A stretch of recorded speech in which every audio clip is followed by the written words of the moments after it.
This is the news on top of the hour. Live from our studio in Georgetown. Kaieteur Radio, 99.1 FM.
Good afternoon. Welcome to your main newscast for today, Friday, October 28, 2022. My name is Joshua Van Slytman, and let's get to the news in details. Executives at Hess Corporation have been able to successfully return $265 million to its shareholders in the form of share buybacks and dividends during the period July to September 2022. Specifically making this known were CEO John Hess and his Chief Financial Officer John Riley. Riley said the company continued its common stock share repurchases with a purchase of approximately 1.4 million shares for $150 million. He said Hess intends to acquire the remaining broad authorized amount of $310 million in the fourth quarter of this year.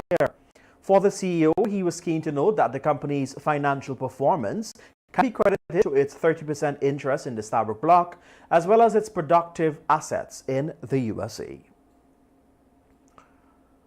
In other news, at a time when Guyana is pursuing the $700 million Myla Falls hydroelectric project, a October 2020 Nations report revealed that not only are wind and solar options cheaper, but also pointed out that there will be a decrease in the hydro projects in the coming years.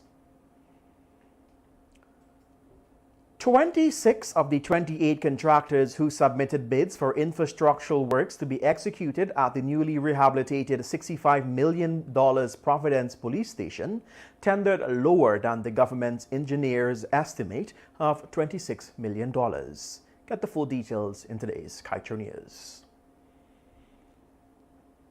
The only contractor that submitted a bid to complete phase 3 of the Monrepo Market construction project has proposed to do the job for $180 million, more than the engineer's estimate, which is set at $438.6 million.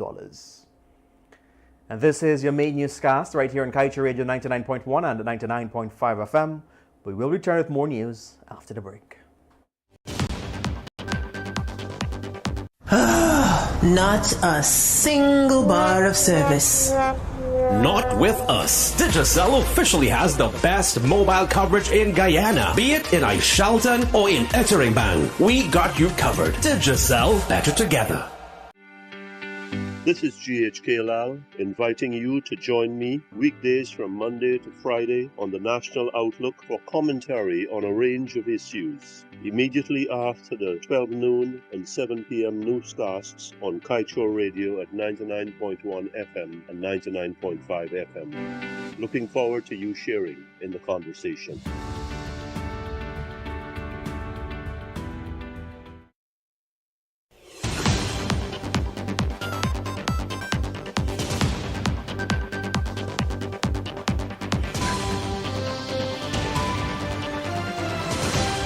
Welcome back. Thank you for joining us.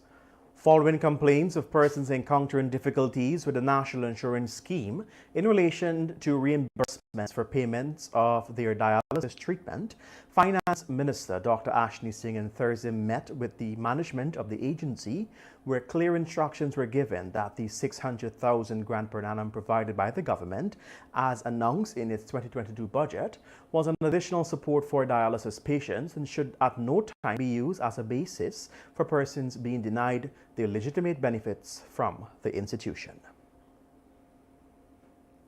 A 28-year-old mother of three who went missing on Sunday last after leaving her home drunk and with a bottle of Banco wine in her hand was found dead at Iflat, West Coast Demerara seawall.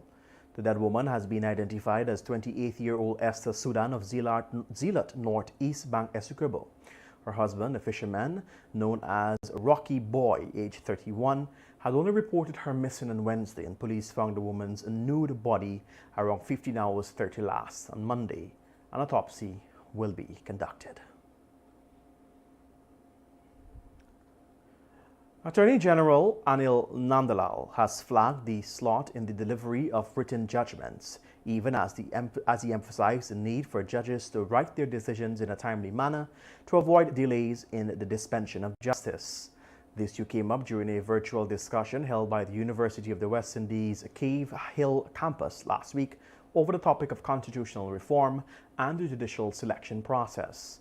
The AG noted that while many judges have a security of tenure, which is necessary to help them dispense their duties in a fair and just manner, they must be held accountable for not writing decision in a timely manner.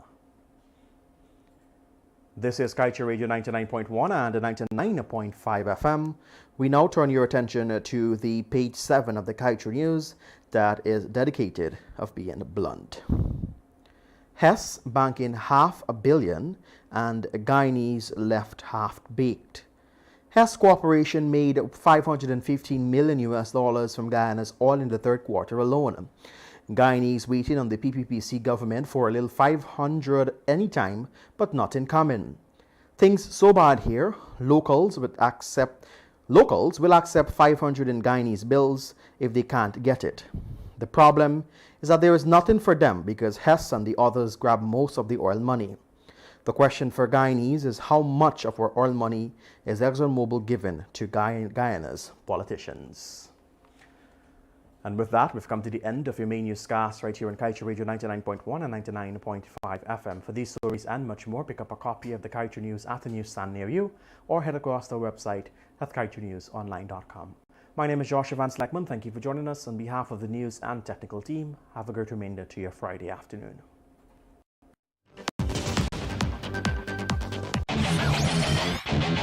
Want value for your advertising dollar? Then place your ads on Kaieteur Radio's newscasts. Streamed live on 6 different mediums, reaching hundreds of thousands.